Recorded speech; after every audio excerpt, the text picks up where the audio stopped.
Andy Pettitte is the leader in postseason wins, postseason innings, and for another World Baseball Classic, he'll be serving as the pitching coach for Team USA, of course, managed by our own Mark DeRosa. And Andy Pettitte, the pride of Deer Park High School outside of Houston, joins us here on MLB Central.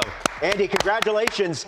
Before we get to World Baseball Classic, I understand that you had some problems with D-Row, the driver. Not the manager, but D-Row, the driver. Is that correct? Yeah, that's right. Yeah, I mean, it might be a little bit. I don't feel like I'm that big of an A personality, but it was just I needed to take control of that situation. So last World Baseball Classic, he's the skipper. I just chauffeured him around. I told him just to sit there, relax, think about what he's going to do during the game, the score, the lineup card, stuff like that. And I just wanted to take that off his plate, and it made me feel a lot better to be able to just take control of the driving situation where we were going. Truth be told, I was having a conversation with some guys in the back while I was driving, and someone pulled out.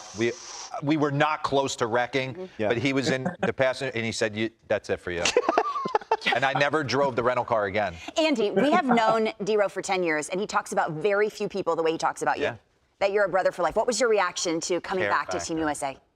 Oh, so excited. I mean, like D-Row just said, I mean, we got together, we hit it off. I'd never met D-Row before until this last time. And he's a brother for life also. I mean, just, getting involved in this with him, the ups and the downs of it. It wasn't very long. It was a month or so, but we just had a blast. And when Paul called me and D-Row had told me that he wanted me to be back, just so excited. I never got a chance to wear the uniform, the USA uniform when I played. It just didn't work out. And so to be able to do this that last time and to come so close to winning that thing, we're just itching to try to have another opportunity to do it. So just super excited to have another chance. Hey, Andy, kind of just seeing your presence on the mound, facing you as a New York Yankee, and then watching you the way you were a pitching coach and how you were constantly, you couldn't relax.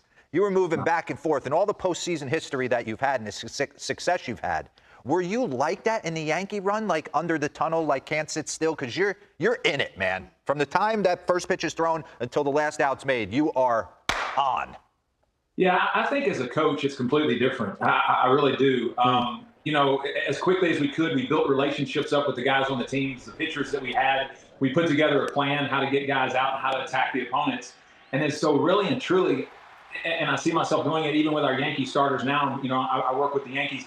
I'm in it. I'm in it with them. I'm out there pitching. I'm thinking about what the next pitch should be. I'm watching the swings, and it's so much easier to see it when you're watching it instead of when you're doing it. So really, truly, I feel like I'm completely different than I was when I performed. When I performed, especially later in my career, I was a little crazy earlier in my career, but I would go in, I would try to relax, I would try to conserve my energy, I would try to conserve my emotional energy in between innings, and get prepared for each inning that I had to go out there and just work, especially during the postseason. So definitely a little bit more intense as a coach, for sure. Andy, as a pitcher, you go to spring training end of January, beginning of February. You're now with the WBC, it's a playoff game March 5th. How do you change or alter your preparation to be at your best? Yeah, so that's extremely tough, right? The guys that are going to be part of this will probably need to get going a tad bit early.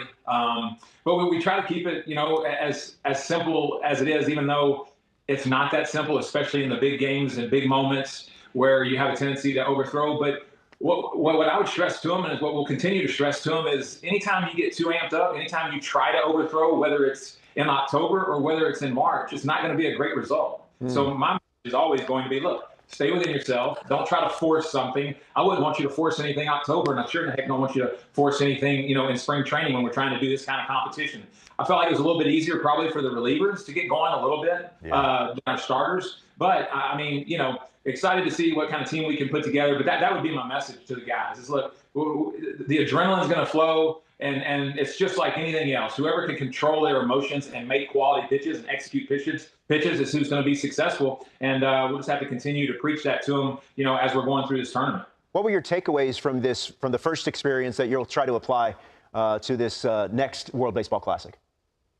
Well, I'm sure, D-Row's, giving you guys a lot of information, a lot of insight of what we kind of walked through. Hopefully the pitching situation, I didn't have a chance really to talk to D-Row. I know that he had mentioned to me that there might be some few things that they're looking to do differently or whatever. But you'll have to build the team, a little bit differently, I feel like, as far as the pitchers, what they're able to do, the pitchers, how many days off they need to have before they pitch again. Stuff like that is stuff that we really didn't understand or really didn't know how it would work out with our staff last time. For me, that would be the biggest thing, is just trying to figure out exactly the players that we need and what they can do, who might be able to give you 2 ups instead of just 1 up.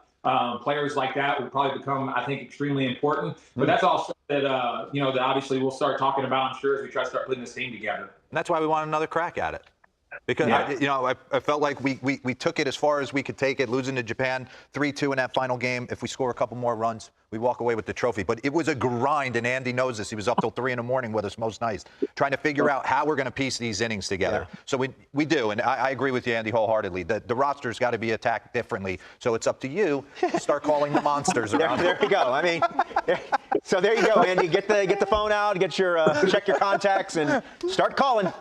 Oh man, that's right. I mean, we're looking so forward to it. It's so awesome. Hey, Andy, kind of flipping the script a little bit. Max Fried looked darn good in Detroit. You've been working with him. He's got to step up with Cole being down.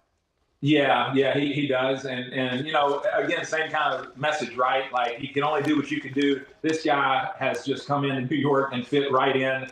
He's already made a few adjustments already that have just been unbelievable for him.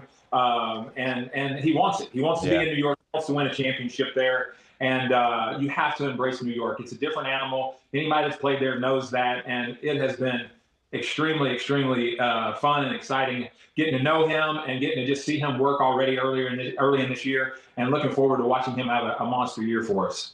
Well, I can't wait to see you, bud. Andy, congratulations. I know USA Baseball fans are thrilled to see this collection of coaches. Can't wait to see what the roster looks like. You spent time in Houston wearing an Astros uniform. Well, you're going to be back in Houston, but this time with Team USA across your chest when the World Baseball Classic gets going. So congratulations. Wait, hold on. We need to know what he has for breakfast. We need to know what you had for breakfast. Yeah, today. good point. I didn't have breakfast this morning. I got a little workout in, and I just had a protein shake. What kind of protein shake? Take us through it. Just a chocolate protein shake. I put a little banana, put a little almond in there. As I'm getting older, regular milk kind of hurts my stomach. I mean, come on. Hey, I'm lactose intolerant, Andy. You just got to power through it. You're the most successful postseason pitcher in history. Don't be telling them that. I'm trying to get the pipes like D-Row. D-Row's big on making sure that we get smaller shirts and make sure we put pipes on. I love that. I love that. All the coaches kind of know. There was a group chat saying that, USA, what's the shirt size? And I'm the only one that puts like, hey, I'll let you know. I need to know what brand is it. Yeah, I need a medium.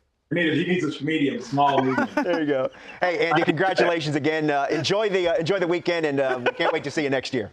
Elliot, congratulations on the hot start. What has been working so well for your team on the early part of 2025? I think it's just the sense of urgency that we have as a team, just trying to go out there, compete. We don't back down from any fight, so we're just going back out there just as a team, just together, and getting good at bats, making good pitches, and just winning games together. Elliot, I know the oblique was a question in spring. How are you feeling? I'm great. I'm feeling great. I'm feeling healthy. I feel better than ever. For sure. You talk a lot about preparation for that health and how you kind of get healthy. What do you do? I just try to stay my routine consistent with the trainers. I go to the gym. I do a lot of mobility, hip mobility stuff, stretch, a lot of like hot tub, cold tub, and just trying to stay consistent with it. Elliot, you've been around there. You're former first-round pick. You've been around there for a little bit. When did you start to know in spring training this year that I could tell? Did the preview. You could tell it was a little bit different air, and you guys were confident. When did you start to feel like you guys could get off to a hot start? The last game, the exhibition game against Detroit. Yeah. We faced I remember we faced Holton at the beginning. It was a bullpen game, and we was doing good. And then we faced Casey Mize, I think it was the next day, something like that. And I mean, us as a team, I know it was an exhibition game, but us as a team, we were together. We were getting good at bats. We were making the pitchers were throwing good the ball. So I feel like it was a good start, even though it was an exhibition game. I want to ask you about that. Playing in that yard for 2 years, as a young power hitter, do you mess with it's not a hitter-friendly yard. Do you mess with your swing or take more chances on the road than you do at home, or do you leave it alone and just trust your process? I try to trust the process. I've been hitting the ball hard right at people, and I mean, it's the stadium for sure, but at the end of the day, like, I want to get the runner over. I want to make it happen. So obviously on the road it's a little bit like easier because if you hit the ball you can get away with a lot of things. Yeah. But at the end of the day, like if I move the runner over, if I like take the at bat that I'm gonna take, like things will happen for sure. To that end, Elliot, this yard sometimes can't even hold you because you were the first right-handed hitter to send a home run into McCovey Cove. I think it was last year. This was, in September. That's right. Hey. And you're wearing Roberto Clemente's number 21. What was this moment like for you? It was an amazing moment. I wasn't even thinking about it, but whenever like the game went dead and I was like looking back at the game and the whole week, I was like, this is crazy. I hit my homer number 21 on Roberto Clemente Day, and it was the first splash. So it's something special for me for sure. Everybody obviously in Puerto Rico grew up like learning about Roberto Clemente, so it's a super special, like emotional moment for sure. Elliot, we were watching a day game the other day at Oracle. There wasn't an empty seat in the place. Honestly, what's that like in the middle of April, early season? It's great. The San Francisco Giants fans are the best, honestly. I mean, every time that we sell out, it's game on. Like everybody's in the game. All the fans know about the game, so it's something super special for sure. Even the whole series, like I think there was only one day that there wasn't that many fans, and we were still filling the fans. So the fans in San Francisco are the best for sure. What does Elliot Ramos have for breakfast? Today? Yeah. Nothing yet. I'm hungry. All right. Well, give me a normal day. A normal day, I wake up. If I'm in San Francisco, I wake up. Yeah. I make coffee. I have a coffee machine. I love coffee. Me and my girl love coffee. I make breakfast. I make anything. It could be eggs, bacon, whatever. Some days, maybe like once every other week, I make some pancakes. On the road, like the same. I try to keep it the same. Obviously, I can't cook or make my coffee, but I try to keep it the same. How many cups a day?